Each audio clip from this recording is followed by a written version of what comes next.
ये है volume profile, एक ऐसा इंडिकेटर जो हमें बहुत ही precise sniper entries and exits provide कर सकती है, एंड वो भी लाइव मार्केट में। बट सरप्राइजिंगली ज्यादातर लोगों को इस पावरफुल इंडिकेटर एंड इससे बनी हुई सीक्रेट स्ट्रेटेजी के बारे में कुछ भी नहीं पता। इसीलिए आज के स्पेशल वीडियो में मैं शेयर करने वाला हूँ वॉल्यूम प्रोफाइल का वो सीक्रेट स्ट्रेटेजी जिससे इतने बड़े बड़े टारगेट्स कैप्चर हुए हैं। तो ज्यादा टाइम वेस्ट ना करते हुए चलिए लेट्स गेट स्टार्टेड।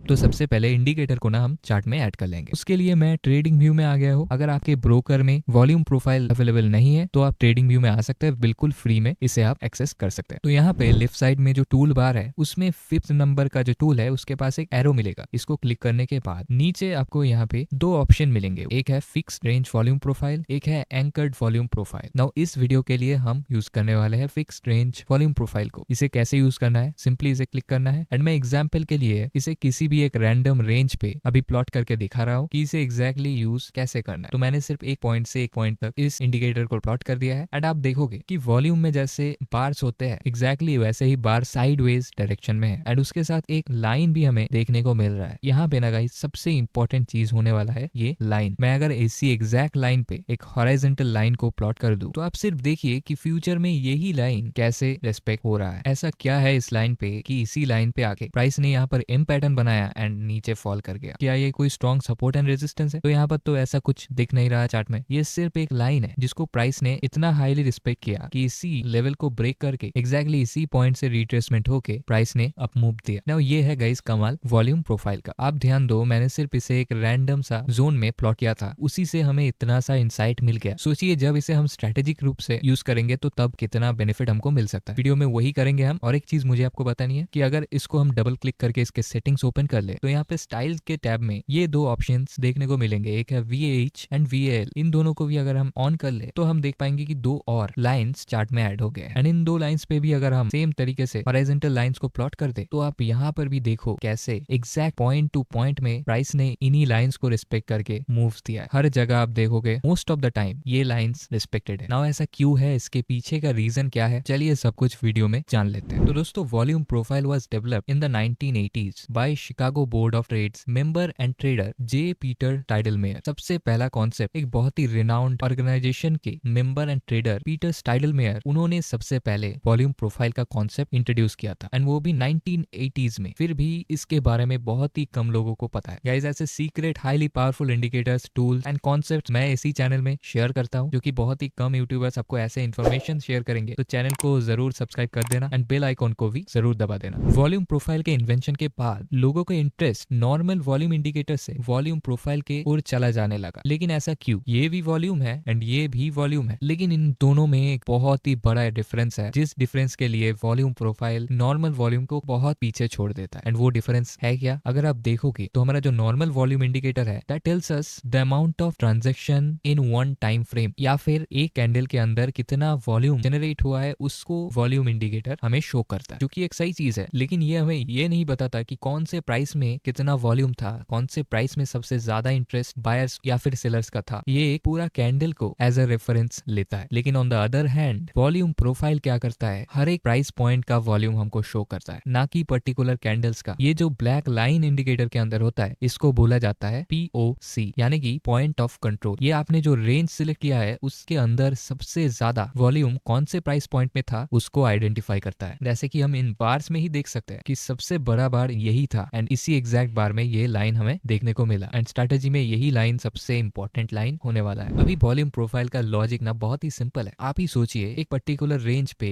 जिस प्राइस पॉइंट में लोगों ने सबसे ज्यादा बाइंग एंड सेलिंग किया है उस प्राइस पॉइंट को फ्यूचर प्राइस रिस्पेक्ट करेगा कि नहीं करेगा? तो आंसर है बिल्कुल करेगा। क्यों करेगा? क्योंकि एक तो बड़े इंस्टीट्यूशंस बाइंग करते हैं, यहाँ पर उन्होंने पहले हेवी क्वांटिटी में बाइंग की, इसीलिए हमें वॉल्यूम दिखा एंड उसी पॉइंट में जब प्राइस अगेन रिटर्न करेगा, जैसे कि इसी एग्जांपल को ले लेते हैं, प्राइस जब फिर से रिटर्न यहाँ पर करेगा तो चांसेस है यहाँ पे फिर से बाइंग आएगी एंड बाइंग कौन करेंगे? वही बिग मनी इंस्टीट्यूशंस जिनके पास बहुत पैसा होता है। इसको एक तरीके से वैल्यू बाइंग भी बोला जाता है। लेकिन दैट डजंट मीन कि यहाँ से सिर्फ बाइंग ही आ सकता है, इसको ब्रेक करके यहाँ से सेलिंग भी आ सकता है, लेकिन retracement most of the time देखने को मिलता है। प्रीवियसली गाइज मैंने आपको दो चीजें और दिखाई थी, एक था VAH एंड दूसरा था VAL। ये भी दो पर्टिकुलर लाइंस है। ये क्या चीज है? VAH का फुल फॉर्म है guys value area high and VAL का वैल्यू एरिया लो। अभी ये वैल्यू एरिया एग्जैक्टली है क्या। तो आप अगर इस हिस्टोग्राम को ध्यान से देखेंगे तो देख पाएंगे ये जो बार्स है इनका कलर फेड हो गया है एंड नीचे के ये बार्स के कलर भी फेडेड है एंड यहाँ पर मिडिल में ये जो हिस्टोग्राम्स है इनमें प्रॉपर कलर्स हमको देखने को मिल रहा है एंड एग्जैक्टली गाइस इसी एरिया को वैल्यू एरिया बोला जाता है। इसका मतलब है सबसे ज्यादा वैल्यू इसी एरिया में ट्रेडेड हुआ था। आपके सिलेक्टेड रेंज का हाईएस्ट वॉल्यूम इसी एग्जैक्ट एरिया में था। तो प्राइस जब इस एरिया में फिर से रिटर्न करेगा तो ये लेवल से हमें high amount of respect and rejection देखने को मिल सकता है। एंड गाइस अगर आपको ये पीपीटी चाहिए तो ये पीपीटी आपको एकदम फ्री में मिल जाएगा। आपको सिर्फ वीडियो को एक लाइक कर देना है, चैनल को सब्सक्राइब कर देना है एंड वीडियो को किसी के साथ भी शेयर कर देना है। एंड पीपीटी के लिए आपको डिस्क्रिप्शन में टेलीग्राम एंड ट्विटर का लिंक मिलेगा। मैंने दोनों में ही पीपीटी को अपलोड करके रख दिया है। टेलीग्राम में भी आपको मिल जाएगा, ट्विटर में भी आपको मिल जाएगा। तो वहां से आप पीपीटी को एक्सेस कर सकते हैं एंड टेलीग्राम को आप ज्वाइन भी कर सकते हैं। वहां पर मैं बहुत सारे अपडेट्स, इन्फॉर्मेशन, नॉलेज ये सब कुछ शेयर करता रहता हूँ। और गाइज अगर आपको ये पीपीटी चाहिए तो ये पीपीटी आपको बिल्कुल फ्री में मिल जाएगा मेरे टेलीग्राम चैनल में एंड मेरे ट्विटर में। दोनों में मैंने पीपीटी अपलोड कर दिया है। तो टेलीग्राम एंड ट्विटर को भी जरूर ज्वाइन कर लेना, डिस्क्रिप्शन में लिंक है। अभी गाइज हम देख लेंगे वॉल्यूम प्रोफाइल को चार्ट्स में एग्जैक्टली कहाँ यूज कर सकता है एंड उससे बनी हुई जो स्ट्रेटेजी है उसके क्राइटेरियाज क्या है। लेकिन उससे पहले गाइज मुझे आपको बताना है 2025 के एक बहुत ही इंपॉर्टेंट इवेंट के बारे में। एक ऐसा इवेंट या फिर कॉन्सर्ट भी बोल सकते हो आप जो ऑल ओवर इंडिया होने वाला है। ये है guys invest IQ by Fingrad, India's biggest investing concert. ये इवेंट गाइज फाइनेंस के बारे में होने वाला है। From basics of stocks, mutual fund, taxes and even crypto currency सब कुछ ये सिखाएंगे। एज यू कैन सी 3000 से ज्यादा पार्टिसिपेंट्स है, 10+ सेशंस भी होने वाले हैं एंड 10+ बहुत ही highly experienced and professional speakers भी यहाँ पर रहेंगे। अब मेन 3 स्पीकर्स को भी देख सकते हैं। इनको एक्चुअली में ये इवेंट अटेंड करना चाहिए। Crypto currency enthusiast, traders, investors, students, entrepreneurs, business owners, day traders, swing traders सबके लिए जो फाइनेंस के वर्ल्ड से कनेक्टेड है उनके लिए ये इवेंट होने वाला है। पहला इवेंट होगा गाइस 23 मार्च को बैंगलोर में, सेकंड होगा 27 अप्रैल मुंबई पे एंड थर्ड होगा गाइस May 25 दिल्ली पे। सरप्राइजिंग चीज ये है कि इवेंट का प्राइस अभी बहुत ही कम है, सिर्फ 199 पे आपको इवेंट का पास मिल जाएगा। इसके साथ एक मील भी इंक्लूडेड है। तो I think it's highly value for money right now. तो अगर आपको ऐसे टाइप के इवेंट्स में इंटरेस्ट है तो आप जरूर इसको ज्वाइन कर सकते हैं। डिस्क्रिप्शन में लिंक होगा, आप चेकआउट कर सकते हैं। तो दोस्तों अभी हम जान लेंगे कि वॉल्यूम प्रोफाइल को एग्जैक्टली चार्ट में कहाँ हमको ऐड करना है। ऐसे ही रैंडम प्लेसेस में तो ऐड करके भी ये चल रहा है, लेकिन एक्चुअल रूल क्या है, एक्चुअल तरीका क्या है जहां से हमको इसका बेस्ट पोटेंशियल मिल सकता है। तो वॉल्यूम प्रोफाइल को ऐड करने के लिए 2 तरीके हैं। एक है स्विंग पॉइंट्स में ऐड करना, मतलब क्या, जब हमें एक प्रॉपर स्विंग दिखे, एकदम प्रॉपर स्विंग होना चाहिए, वहां पे नीचे के पॉइंट से ऊपर के पॉइंट तक हम वॉल्यूम प्रोफाइल को ऐड कर सकते हैं। ये एक क्राइटेरिया गया। दूसरा क्या कर सकते हैं, कंसोलिडेशन में ऐड करना। लेट्स से इस पॉइंट से इस पॉइंट तक कंसोलिडेशन है तो हम exactly from this point two this point जब तक कंसोलिडेशन ब्रेक ना हो जाता है, ठीक है। दोनों के एग्जांपल्स मैं आपको अभी दिखाता हूँ। तो हम यहाँ पर अगर ध्यान से देखें तो ये एक स्विंग है एकदम इस पॉइंट से इस पॉइंट तक। ना बहुत लोगों का क्वेश्चन होगा कि ये भी तो एक स्विंग है, लेकिन मैंने क्या बोला था, एक प्रॉपर स्विंग होना चाहिए। इसको आप इंटरमीडिएट स्विंग बोल सकते हैं। इंटरमीडिएट स्विंग में भी काम कर सकता है, लेकिन रिकमेंडेड है एक प्रॉपर स्विंग में इसे यूज करना। तो चलिए इसे ऐड करते हैं एंड ऐड करते ही हमें 3 लेवल्स मिल गए हैं। Let's keep it simple for now. मैं VAH एंड VAL को अभी ऑफ कर दूंगा एंड सिर्फ पॉइंट ऑफ कंट्रोल ऑन रहेगा, क्योंकि ये सबसे ज्यादा इंपॉर्टेंट पॉइंट है। एग्जैक्टली इसी पॉइंट में मैं एक हॉरिजॉन्टल लाइन को कट कर दूंगा and as you can see price ने पहले तो इसे ब्रेक किया एंड उसके बाद आप देखेंगे एकदम पॉइंट टू पॉइंट रिजेक्शन हमको देखने को मिला। एंड जिस स्ट्रेटेजी की मैं बात कर रहा था उसको भी इसी एग्जांपल पे समझ लेते हैं। सिंपल, हमको इसी पॉइंट ऑफ कंट्रोल के साथ प्राइस एक्शन को ऐड करना है। कोई भी प्राइस एक्शन हो सकता है, support, resistance, trend line, examples दिखाऊंगा। तो इस पॉइंट से हम देख सकते हैं एक रेजिस्टेंस लेवल था प्रीवियसली, जिसको अगर हम एक्सटेंड कर दे तो देख पाएंगे प्राइस एग्जैक्टली इसी रेजिस्टेंस से रिजेक्शन लेके नीचे आया है। एंड आगे का प्राइस एक्शन भी अगर हम देख ले तो देख पाएंगे कि यहाँ पे एक बहुत ही बढ़िया ब्रेकआउट हमें देखने को मिला है। एंड ब्रेकआउट के बाद प्राइस ने एग्जैक्टली पॉइंट ऑफ कंट्रोल के लाइन से 2 times point two point rejection लिया है। और यहाँ पे एक बहुत ही खास पैटर्न भी बना है जिसका नाम आपको मुझे कमेंट में बताना है। सही आंसर वालों को एक लाइक और एक हार्ट मिल जाएगा। इसके बाद प्राइस में क्या हुआ वो आप खुद देख लीजिए। प्राइस अपर साइड में रैली दे दिया। नाउ ऐसे केस में एंट्री के बहुत सारे क्राइटेरियाज हमको मिल सकते हैं, जैसे कि यहाँ पे जैसे ही ये पैटर्न बना इसके ब्रेकआउट में एंट्री बन सकती थी। Stop loss previous swing low का होता and target minimum 1:2 risk reward का होता। एंड उसके बाद ट्रेलिंग हम कर सकते हैं। ट्रेलिंग से हमेशा बड़े टारगेट्स कैप्चर किया जाता है। स्टॉप लॉस ट्रेलिंग के 3 पावरफुल मेथड्स आपको अगर सीखने हैं तो डिस्क्रिप्शन में स्टॉप लॉस ट्रेलिंग का भी वीडियो दिया होगा, वो मेंबरशिप के अंदर है, तो आप अगर चाहे तो देख सकते हैं। अभी वो था गाइज एक स्विंग का एग्जांपल। ये एग्जांपल को देखिए, ये कंसोलिडेशन का एग्जांपल है, जहां पर हमें एकदम स्टार्टिंग ऑफ द कंसोलिडेशन से जब तक कंसोलिडेशन ब्रेक ना हो जाता एग्जैक्ट उसी पॉइंट तक ड्रॉ करना है। एंड यहाँ पे हमें पॉइंट ऑफ कंट्रोल का लाइन मिल गया है जिसको हम आगे एक्सटेंड कर देंगे। अभी हम देख सकते हैं कि प्राइस बहुत ऊपर चला गया है पॉइंट ऑफ कंट्रोल से, लेकिन दैट डजंट मीन कि पॉइंट ऑफ कंट्रोल इनवैलिड हो गया है। प्राइस अगर फ्यूचर में पॉइंट ऑफ कंट्रोल के पास आता है तो most of the time price बहुत ही अच्छे तरीके से पॉइंट ऑफ कंट्रोल को रिस्पेक्ट करता है। लेकिन स्ट्रेटेजी के लिए we need one more thing, that is price action. तो यहाँ पे क्या प्राइस एक्शन हम देख सकते हैं, सिंपल सा एक ट्रेंड लाइन यहाँ से ड्रॉ कर सकते हैं। ट्रेंड लाइंस को मैं हमेशा जोन के फॉर्म में ड्रॉ करता हूँ। तो अभी अगर हम फ्यूचर प्राइस को देख ले तो वी कैन सी कि इतने बड़े रैली के बाद एक बहुत ही शार्प फॉल आया and exactly point of control से रिजेक्शन लेके प्राइस ने अपसाइड में रैली दिया, फिर से नीचे आया एंड जो हमने ट्रेंड लाइन ड्रॉ किया था एग्जैक्टली उसी पॉइंट से फिर से रैली देना स्टार्ट किया एंड यहाँ पे वही सेम पैटर्न हमें देखने को मिल रहा है। कमेंट में इसका नाम बताना भूलना मत। अभी गाइस इस एग्जांपल में मैं आपको स्ट्रेटेजी वाइज एक बहुत ही इंपॉर्टेंट एंट्री क्राइटेरिया बताऊंगा। तो सिंपल, सबसे पहले वॉल्यूम प्रोफाइल को हम इस प्रॉपर स्विंग पॉइंट से एकदम इस स्विंग हाई तक ड्रॉ करेंगे एंड ये हमें पॉइंट ऑफ कंट्रोल मिल गया है। नाउ इसके साथ मैं अगर फिर से VAH एंड VAL को ऑन कर दूं एंड दोनों लाइन को एक्सटेंड कर दूं तो हम देख पाएंगे वैल्यू एरिया हाई का लेवल बहुत ही शार्प कैंडल से ब्रेक हो गया and currently price point of control and value area low के लेवल से ये जो जोन है यहाँ से बाउंस बैक लेने की कोशिश कर रहा है। नाउ एग्जैक्टली अगर उसी जोन पे हम हमारा एक जोन ड्रॉ कर दे तो हम देख पाएंगे कि एक टाइम में ये एक रेजिस्टेंस था जो कि ब्रेक होने के बाद एक सपोर्ट बन गया। अभी वो एंट्री टेक्निक क्या है जो ऐसे केसेस में एक वैलिड एंट्री हमको प्रोवाइड कर सकती है। तो उसके लिए ना आप जिस टाइम फ्रेम में वॉल्यूम प्रोफाइल को ऐड किए हो उससे लोअर टाइम फ्रेम में हमें जाना पड़ेगा। तो मैंने यहाँ पर वॉल्यूम प्रोफाइल को ऐड किया था डेली टाइम फ्रेम में एंड मैं करेंटली 1 आवर टाइम फ्रेम में आ गया एंड ये वही एग्जैक्ट जोन है point of control and value area low का एंड एक प्रॉपर एंट्री के लिए हमें यहाँ पर प्राइस एक्शन को ध्यान से देखना पड़ेगा। तो देखिए अगर मैं यहाँ से एक ट्रेंड लाइन को ड्रॉ कर दूं तो एक बहुत अच्छा ट्रेंड लाइन हमको देखने को मिल रहा है जिसमें मल्टीपल टचेस है एंड जो इसी वैल्यू एरिया से रिजेक्शन लेके एक अच्छा ब्रेकआउट कैंडल भी फॉर्म हुआ है। तो स्ट्रेटेजी के अकॉर्डिंग यहाँ पे ऐसे कंडीशंस में ब्रेकआउट कैंडल के क्लोज पे एंट्री होती है and stop loss previous swing low का होता है एंड टारगेट के लिए हम नियरेस्ट रेजिस्टेंस जोन को यूज कर सकते हैं। एज यू कैन सी काफी इजीली हमारा टारगेट अचीव हो गया। भाई दोस्तों ये लास्ट एंड बहुत ही इंपॉर्टेंट एग्जांपल को भी देख लेंगे ताकि हमें वॉल्यूम प्रोफाइल का अंडरस्टैंडिंग एकदम क्लियर हो जाए। तो यहाँ पर हमें बहुत ही बढ़िया कंसोलिडेशन एरिया देखने को मिल रहा है। इसको एकदम इस पॉइंट से इस पॉइंट तक मार्क करेंगे क्योंकि यहाँ पे कंसोलिडेशन ब्रेक हुआ एंड यू कैन सी हमें तीनों लाइन मिल गए हैं, तीनों को ही मार्क कर लेंगे। अभी आगे प्राइस में हम देख सकते हैं वैल्यू एरिया हाई का जो लेवल है वहाँ पे हमें ऑलरेडी रिजेक्शंस देखने को मिल रहा है एंड एक बार नहीं बहुत बार। तो यहाँ से एक ट्रेंड लाइन को ड्रॉ कर सकते हैं ताकि अगर ये अच्छे तरीके से ब्रेकआउट हो जाता है तो हमें एंट्री भी मिल सके। लेकिन नीचे अभी भी 2 लाइंस बाकी है, point of control and value area low. पर अगर हम आगे के प्राइस को देखें तो we can see that point of control तक प्राइस नहीं आया एंड ये बहुत ही बढ़िया अपर साइड में रैली दे दिया। इस ब्रेकआउट में अगर एंट्री लिया जाता and stop loss previous swing point का भी दिया होता तो ये एक हाईली प्रॉफिटेबल ट्रेड बन सकता था with the help of trailing. इस एग्जांपल से मेन सीख ये है कि जब प्राइस बहुत ही ज्यादा डायरेक्शनल होता है, जैसे कि सेंटीमेंट्स बुलिश होते हैं, प्राइस एक्शन बुलिश होता है और पॉइंट ऑफ कंट्रोल अगर बहुत नीचे होता है तो पॉइंट ऑफ कंट्रोल को कभी कभी प्राइस इग्नोर कर सकता है। लेकिन पॉइंट ऑफ कंट्रोल इग्नोर किया तो क्या है, वैल्यू एरिया हाई जो कि इंडिकेटर का ही पार्ट है, एग्जैक्टली उसी पॉइंट में हमको बहुत ही बढ़िया एंट्री मिल सकती थी एंड कंफर्मेशन के लिए ये प्राइस एक्शन तो है ही। अभी गाइस इस स्ट्रेटेजी के साथ एंड वॉल्यूम प्रोफाइल के साथ आप एक बहुत ही स्पेशल कैंडलस्टिक पैटर्न को यूज कर सकते हैं जिसका नाम है AMD पैटर्न। ये पैटर्न आपको बहुत बार वॉल्यूम प्रोफाइल के 3 लाइंस पे देखने को मिलेंगे और इसके मदद से आप अपने लिए एक हाईली प्रॉफिटेबल सिस्टम भी बना सकते हैं। स्क्रीन के मिडिल पे वीडियो देखने को मिल रहा होगा, अभी क्लिक करके देख लीजिएगा। Thanks for watching, peace out.